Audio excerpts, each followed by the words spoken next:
வணக்கம். இன்று நாம் பார்க்க போகிற வர்மக்கலை 4வது வர்மக்கலை 108ல் 4வது பார்க்குறோம். அது என்ன அப்படின்னா உச்சி வர்மம். இதுக்கு இன்னொரு பேர் உண்டுங்க.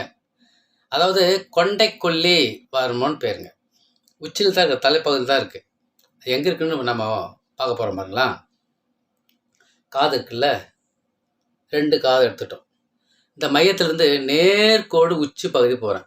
தொட்டுட்டுனா ரைட். இங்கே நெத்தி எடுத்துட்டேன். நெத்திலிருந்து நேர்கோடு போடுறேன். அப்போது 2 புள்ளி சந்திக்க இடம் உச்சி. அதனால தான் இதுக்கு பேர் உச்சி வர்மம்னு பேர் வச்சுருக்காங்க. 108 வர்மத்தில் 4வது வர்ம புள்ளி.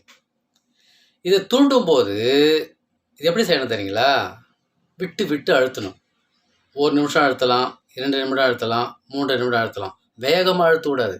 மெதுவாக நடுவரை இப்படி வச்சுக்கிட்டு உச்சியில் வச்சுக்கிட்டு 1 2 3 அப்படின்னு ஒரு கவுண்ட் பண்ணிட்டு வந்தோம்னா 1 நிமிஷம் அழுத்தலாம். யாரெல்லாம் இந்த வர்ம புள்ளி பயன்படுத்தணும் அப்படின்னா எல்லாருமே பயன்படுத்தலாம். எல்லாருக்குமான வர்ம புள்ளிங்க இது.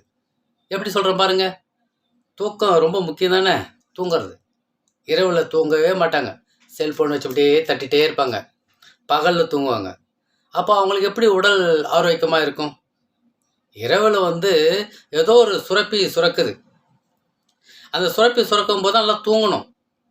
தூக்கம் இல்லைன்னா கல்லீரல் வேலை செய்யலைன்னு அர்த்தம்.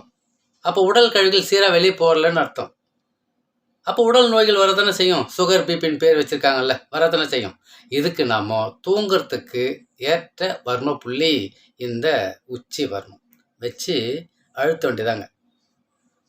ஈஸி தானே தூக்கம். மூக்கடைப்புக்கு இந்த வர்மப்புள்ளி சிறந்த வர்மப்புள்ளி. ஒற்றை தலைவலிக்கு இந்த வர்மப்புள்ளி சிறந்ததுங்க. சரி பண்ணும். தலைவலியும் சரி பண்ணும். முன்பக்க தலைவலியும் சரி பண்ணும். கவலையாக இருப்பாங்க சிலர், ரொம்ப கவலையாக இருப்பாங்க. அப்படியே வச்சுட்டா போதும். பாருங்களா, நைட்டு படுக்கும்போது கை இப்படி வச்சுட்டாலே போதுங்க. அவ்வளோதாங்க. ரம்மியமாக தூக்கம் வரும்.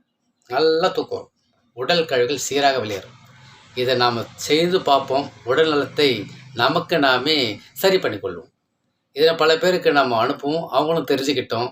இந்த வர்ம புள்ளி 108ல் 4வது வர்ம புள்ளியை தெரிஞ்சுக்கிட்டு நாமும் நலம் பெறுவோம். நம் நலம் நம் கையில். அன்புடன் உங்கள் கண் ரவிவர்மன்.